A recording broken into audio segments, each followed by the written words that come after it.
చంద్రబాబుని తుది శ్వాస వదిలిపెట్టాడంటే నా జీవితంలో ఏ విధంగా మర్చిపోతాను మీ త్యాగాలని చెప్పి నేను మీకు తెలియజేస్తున్నా.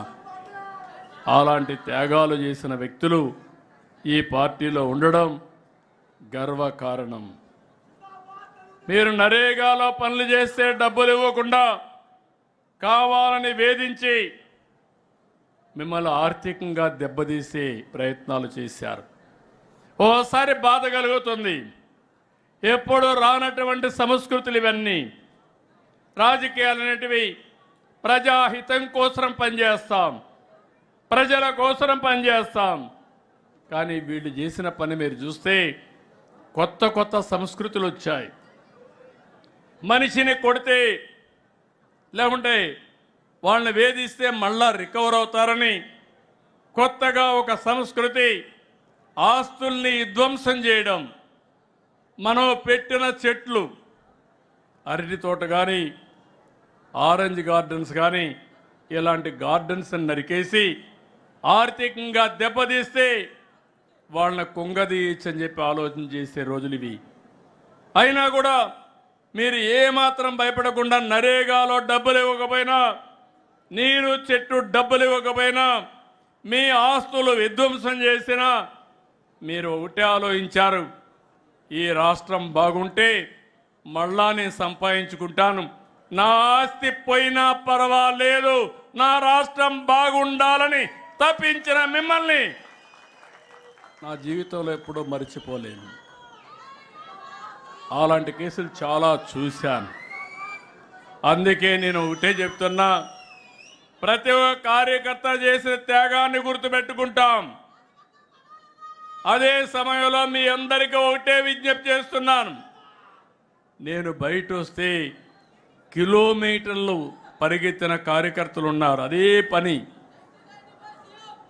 ఓసారి ఎన్నో ఇబ్బందులు క్రియేట్ చేసినా, ఇండల్లో ఉండడానికి వీలు లేకపోయినా పార్టీ కోసం పనిచేశారు. ఎన్నో కేసులు పెట్టారు. మా తమ్ముడు చెప్తున్నాడు, తప్పకుండా 95 సీఎంగానే ఉంటా. నీకు డౌట్ ఏం అవసరం లేదు. మంచికి మంచిగా ఉంటా. ఎవడైనా చెడు చేసి తప్పించుకోవాలంటే తాట తీస్తా. దాంట్లో సందేహం లేదు. శ్రీకృష్ణుడు కూడా తప్పలేదు, దేవుడికే తప్పలేదు. తప్పు చేసిన వాళ్ళని శిక్షించకపోతే మంచిని కాపాడలేము. కానీ ఇక్కడ మీరు గుర్తుపెట్టుకోవాల్సింది, శిక్షించేటప్పుడు కూడా ఎవరైతే తప్పులు చేశారో నిజమైనటువంటి వ్యక్తుల్ని శిక్షిస్తే ప్రజలు కూడా అప్రిషియేట్ చేస్తారు. కానీ మనం చేసేది రాజకీయ కక్షల కోసం పోతే మాత్రం ఎవరు విశ్వసించరని చెప్పి నేను మీకు తెలియజేస్తున్నా.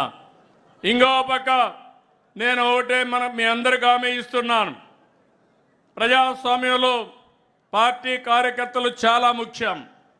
జెండా మోసేది మీరు, ప్రజల్లో చైతన్యం తీసుకొచ్చేది మీరు, ప్రభుత్వం యొక్క సందేశాన్ని ప్రజల్లోకి తీసుకుపోయి ఎక్కడికక్కడ ప్రజల్లో ప్రభుత్వం పట్ల పాజిటివ్గా క్రియేట్ చేసేది మీరే. అందుకే నాకు ఎప్పుడూ జ్ఞాపకం, తెలుగుదేశం పార్టీ కార్యకర్తలుగానే హుషారుగా ఉంటే తెలుగుదేశం పార్టీకి ఓటమే లేదు.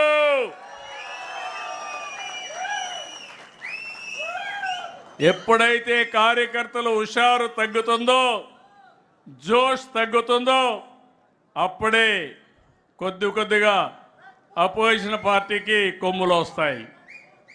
అందుకే నేను మిమ్మల్ని ఒకటే కోరుతున్నా, మిమ్మల్ని అన్ని విధాలా ఆదుకునే బాధ్యత కుటుంబ పెద్దగా తెలుగుదేశం పార్టీ తీసుకుంటాం. అదే సమయంలో మీకు గౌరవిస్తాం.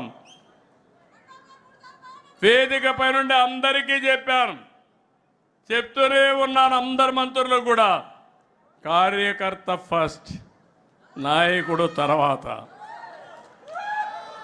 నాయకులు వస్తూ ఉంటారు, కానీ కార్యకర్తలు మాత్రం శాశ్వతంగా ఉంటారు.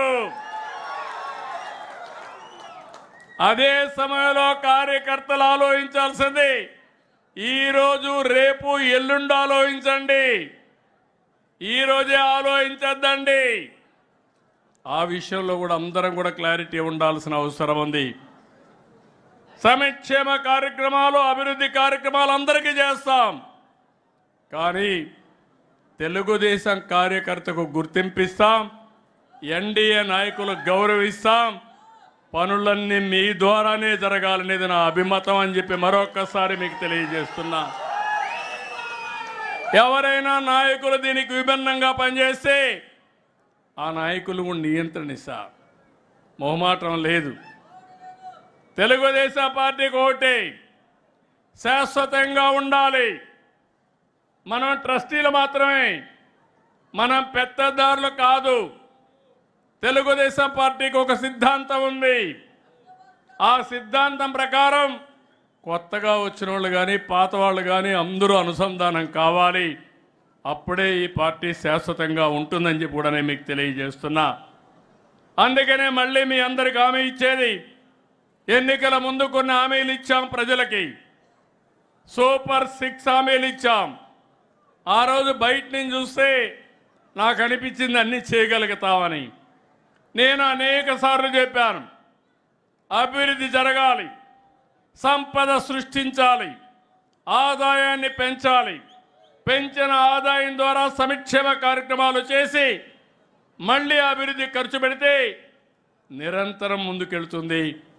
లేకపోతే అప్పులు చేసి సంక్షేమ కార్యక్రమాలు ఇస్తే కొన్ని రోజుల తర్వాత ఆగిపోతాయి. ఈరోజు అలాంటి పరిస్థితుల్లో మనం కోరకపోయాం. 9,74,000 కోట్ల రూపాయల అప్పులు. దీనికి వడ్డీ కట్టాలి, అసలు కట్టాలి. అభివృద్ధి ఆగిపోయే పరిస్థితి వచ్చింది. కానీ నా జీవితంలో ఎప్పుడు కూడా నేను ఓటమిని అంగీకరించను. తప్పకుండా